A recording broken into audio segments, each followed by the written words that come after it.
Spoiler alert, there are 2 people burned alive in today's movie, but neither of them are witches. This feels wrong. Welcome to Sick Flicks, where I take a deep dive into the cinematic sewer to help you embrace your inner gore geek. I'm Mike Bracken, aka the Horror Geek, and today we're looking at Fabrizio Laurenti's amazingly dreadful supernatural chiller, Witchery. Released in 1988, Witchery has a wild backstory. It's an Italian-American co-production produced by Joe D'Amato as part of the Casa series. Those were a number of films designed to cash in on the Evil Dead in Italy, even though they had nothing to do with Evil Dead. Anyway, Witchery came about after the success of Lenzi's La Casa 3, aka Ghost House. Lenzi says he pitched ideas for a sequel, but they went nowhere. D'Amato then hired the Black Cat and Contamination director Luigi Cozzi to direct. Cozzi quit weeks later, calling the movie predictable and banal. Let's see what Joe D'Amato thinks about that. Vaffanculo. Out of options, first-time director Fabrizio Laurenti was hired, and the result is Witchery. Truly one of the best terrible movies I've covered on this show. I mean, they wanted to get Bette Davis in this disaster. Bette Davis, can you imagine? So, Witchery is wonderfully terrible, but does it deliver 5 barf bags worth of splatter? Let's get to the gore and find out. Oh, and before we get started, today's disaster piece of a video is brought to you by patrons Joseph Ford, Marcus Rose, and Shannon Oldshield. If you'd like to help sponsor some videos, you'll find a link to my Patreon in the pinned comment and description below. And with all that taken care of, let's get bloody. We fade in on this weird music video. Oh, film mirage. We might be in trouble. And Hasselhoff and Blair sharing top billing.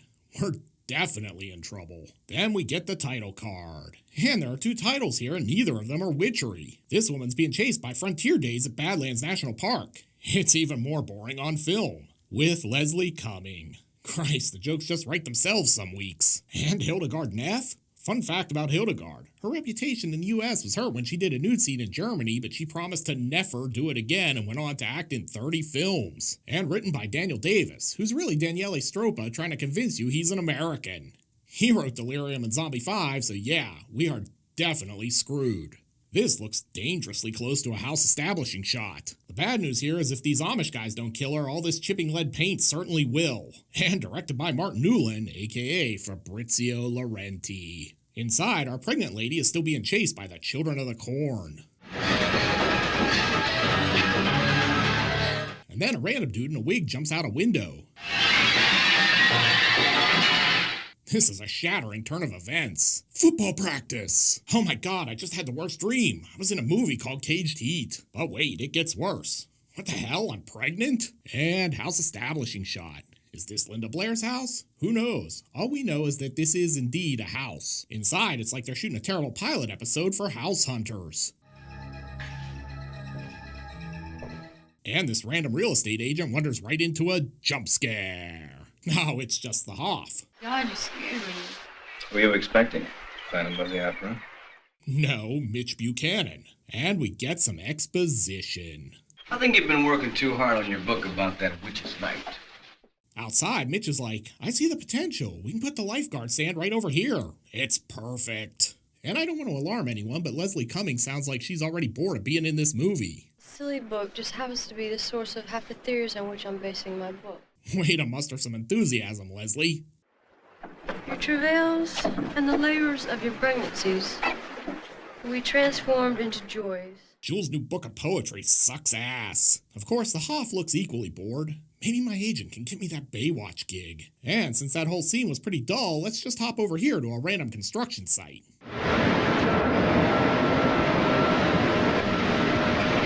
I thought I had some great construction jokes ready, but I'm still working on them. But who knows? Maybe they're building the next house establishing shot. And Linda Blair is a real streetwalker. Hell yeah. No, not like that, you pervs. I mean, she's walking on the sidewalk. But look out, because she's about to walk right into the danger zone. Say what you will, but this guy's really raising the bars. Hildegard Neff is like, I've had enough of you, Linda Blair.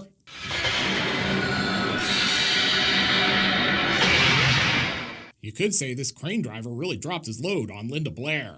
Hell yeah. On her way back to the wall and her brother's in the Night's Watch, Neff stops her a bad acting showdown with this kid.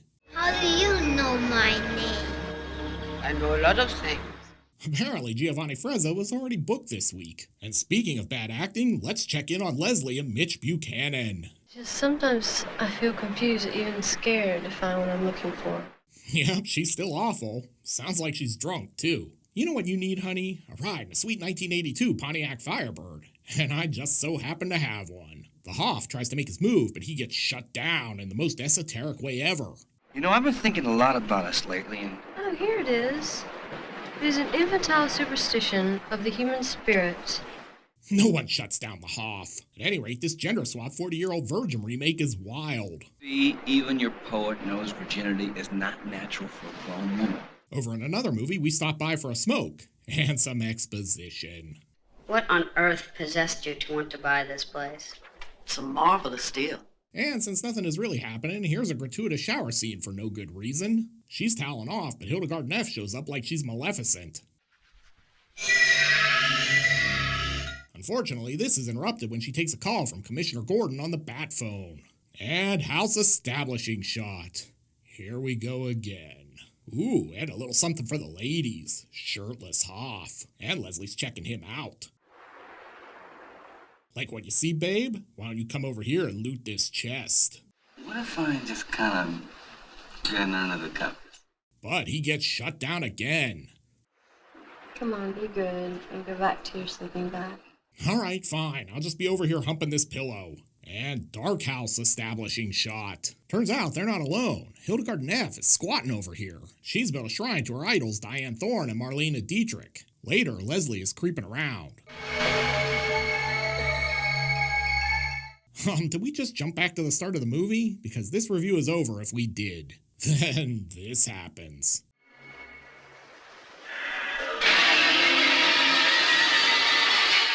Yeah, glad to see we spared no expense on Witchery special effects. Let's just call them effects because there's nothing special about this. you got your witch's light on film. Fantastic. Yep, basically someone figured out how to shine a light through a crystal. That will definitely prove the existence of witches. Over in the other movie, everyone's boating out to the island so our movies can finally hook up. Is it wrong I hope they just boat into an Italian Jaws ripoff on the way out? Turns out they'll be safe because this ship is captained by Budget Chuck Norris. Well, drunk Budget Chuck Norris, but to be fair, I'd drink too if I had to listen to this kid. I love you, Chief. I love you, Chief. Back on the island, someone's doing a little projecting. Eventually, everyone arrives at the island, and man, Chuck Norris sure is short. Who's a cute little black belt? You are. And time for another house establishing shot. They're just establishing the shit out of this house at this point. While they're exploring the grounds, Leslie and the Hoff are hiding out. And they'll nail us and figure we're thieves. We've seen some terrible performances on this show over the years, but Leslie here has the range of broken radar. Inside, Pazuzu is ready to make a cameo before the 30-minute mark. Is Richard Burton gonna show up and start kicking Linda Blair's ass? Back at the dock, Budget Chuck Norris is the only one drinking on camera, but I don't think he's the only one drunk on set. And house establishing shot. You know, just in case you forgot, there's a gigantic house on this island. Back at the boat, Chuck's drinking is interrupted by this weird cameo from satanic Tammy Faye Baker. Somehow she gets the drop on him and turns him into a crystal. Yeah, okay. Let's just roll with that. Back inside, it's time for more exposition. The last person, that's what they say, was a woman, a movie actress. And just in case you didn't know he was talking about Hildegard Neff, here's a cutaway shot. Very subtle movie. Her last picture never even came out. I guess she paid off the producers not to put it on the market. Oh, it was this piece of shit called Witchery. It's pretty obscure. You probably haven't seen it. Upstairs, Linda Blair learns a valuable lesson. Never eat Taco Bell before heading to a decrepit house on an island. Come on, Imodium, work your magic. Then she gets sucked into the end of 2001?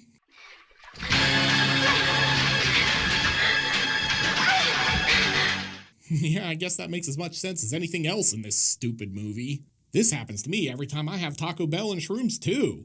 And let's be honest, this is probably like just another Tuesday night for Linda Blair when she was dating Rick James. Much like her career, Linda's character has been flushed down the drain. Fulci gave us the 7 Doors of Death, but Laurenti bests him with One Bathtub to the Beyond. Of course, in the immortal words of Biggie Smalls, this was all a dream. No. My baby. With everyone suitably weirded out, they head for the dock. But first, we need a house establishing shot so you know what house they're leaving. They make it to the dock only to find their ship has already sailed. Literally. Jane isn't well. We have to get back to Boston. Daddy, I'm all right. Don't worry. Oh, hey, remember the Hoff? Yeah, he's still in this movie. He runs into the house hunters. Finally, the two bad movies begin to merge into one really bad movie. It's like the Voltron of terrible movies. My name is Gary. I'm a photographer, and I came to the island with a friend of mine to shoot some pictures of that crazy witch's light. Do you kids even remember Voltron? Christ, I'm old. And here's another house establishing shot. We're on an isolated island movie. We get it. There's only this one group of houses here. After a bunch of inane jibber-jabber, also known as 95% of Witchery's dialogue, Annoying Kid goes to find Linda Blair's pills. Sweet, found my Vikes. At least now I can sleep through the rest of this movie. Naturally, he runs into Hildegard Neff, aka Little Old Riding Hood. You want to meet my parents? No, not yet. Tell me. The way they're mangling English, they may have already hit the pills. Joan Rivers goes to lie down, and man, there's not one picture hung straight in this movie. But at least this place comes with a nice built-in crematorium. And then she gets sucked into the opening credits of a James Bond movie too. I guess at least someone finally got killed. I also guess she's never seen a dumbwaiter before. They're not that scary. After all that excitement, we better slow things down with some exposition. What's an old German text about a woman accused of witchcraft? She was pregnant. They're still blabbing when the projector turns on.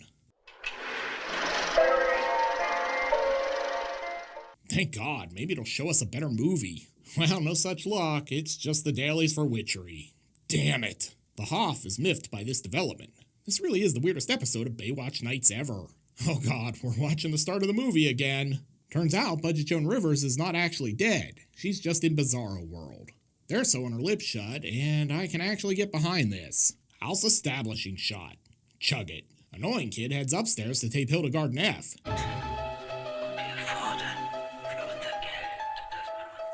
In some parallel universe, Ash is going to find this recording in the basement of a cabin in the woods. Downstairs, they're going to light a fire, but all they're really going to do is recreate that terrible Christmas story from Gremlins. The Hoff is like, man, is someone smoking pork? Then we jump over here to a book full of house establishing shots. This is like the novel version of the movie. Back upstairs, the Hoff makes his move again. No woman can resist him for long. Look, I promise, I won't call you Budget Yasmin Bleeth more than twice. Shut down again. She's like, Mitch, I can't do it under the cover of Blue Filter mid-afternoon. While Mitch is getting shut down, Realtor Guy is ready to close escrow with the architect. Is that a swordfish on the wall, or are you just excited to see me? It's a swordfish. Next, we head over to the sheriff's office where Realtor Dad is talking to the cops. Look, Sheriff, saying my house prices are so low they're criminals, just a figure of speech. Back over on the island, Realtor Guy and Architect Lady are in Bizarro World, and Linda must be into some wild stuff because she's all tied up. Back downstairs, the Hoff is working on his stand-up routine. Captain Nemo was a big fat dude. He was so fat when he sat around the house, he sat around the... Even the kid is unimpressed. Did you get it around the house? I'll be right back. Witchery's really hopping around now. The crazy people are crucifying Realtor Guy. They've really nailed it. He's definitely become holier than thou, though. And he's getting blood all over the place. That's gonna cause cross-contamination. Back in the real world, the Architect Lady has been impaled by the swordfish. It's a real pain in her neck, but it could have been worse. I hear the penfish is even mightier. Anyway, if you guessed Leslie shooting the Hoff down repeatedly was going to be important, give yourself a screenwriter's credit. Blood of a virgin. She's having the worst wet dream ever, but then it's time for football practice. I think I know why she got the part now. There are two very prominent reasons in that last scene. The Hoff runs upstairs to check on her. Now you get dressed. We gotta find a way out of here. She's already dressed? And it's been a while, so let's get a house establishing shot. Inside, we get some exposition. A satanic ritual.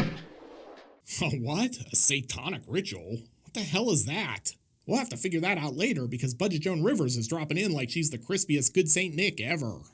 I feel like they really should have had a home inspection before they bought this place. While that's going on, the Hoff's over here thinking, maybe Germany could resurrect my career by buying my terrible albums. With the situation getting more dire, the Hoff decides it's time to do his best Ric Flair impression. There's something wet. And here's a wheelchair cam shot, because why not at this point? If you're confused about this girl warned the annoying kid about going to the island. She was on screen for all of 20 seconds an hour ago. Sure, let's bring her back. She needs to make some calls. She's dialing 1-900 the Hoff. Do you kids even remember 900 numbers? Christ, I'm old. Back on the island, they're playing this Sabbath tape backwards. It just says Paul's dead over and over.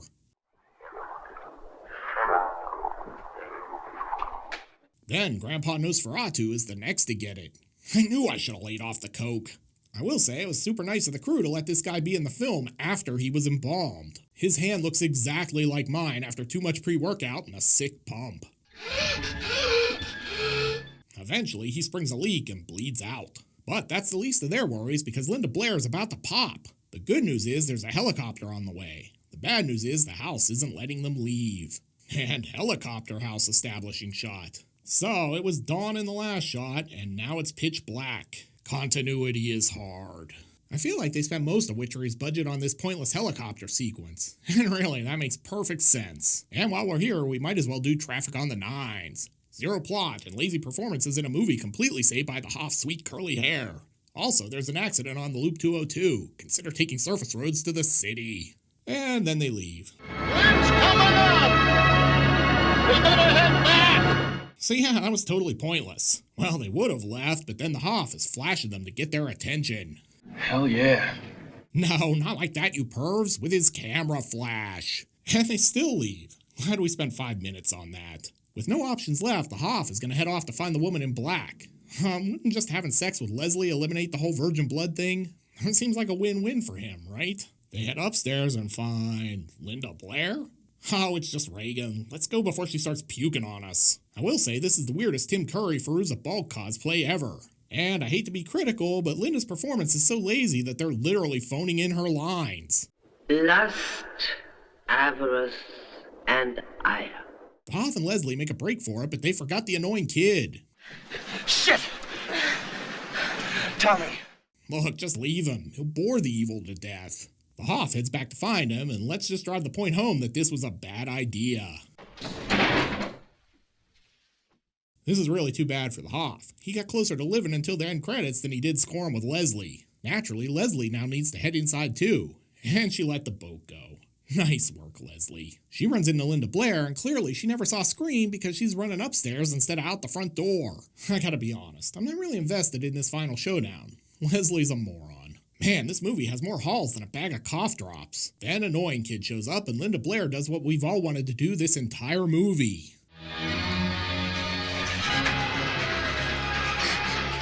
But look out, the Hoff is still alive.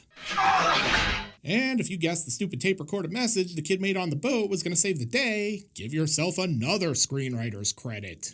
I love you, Chief. I love you, Chief. I love you, Chief. Linda Blair then jumps right out of the window and into a final house establishing shot. Then we hop over to the hospital for the rarest of combos, the bad acting final scene showdown and the stinger freeze frame ending. You don't have to worry. It won't have any effect on the baby.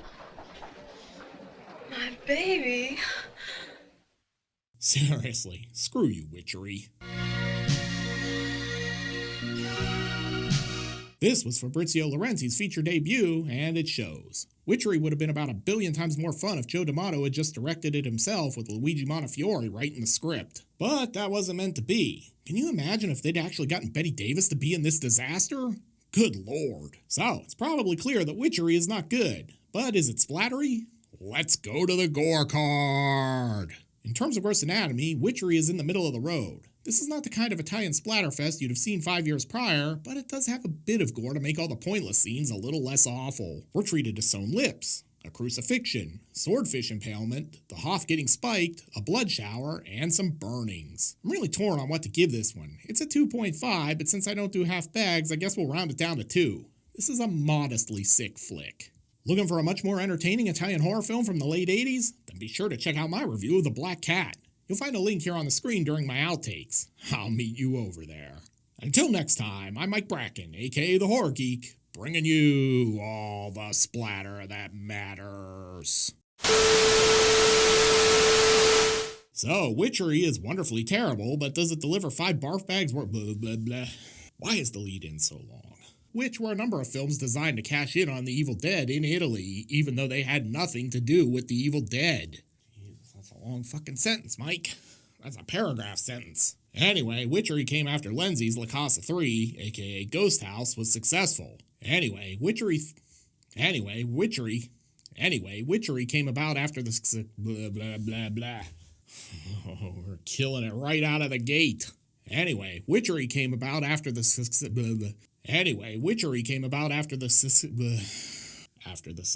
is very hard to say, apparently. So, Witchery is wonderfully terrible, but does it deliver 5 barf bags?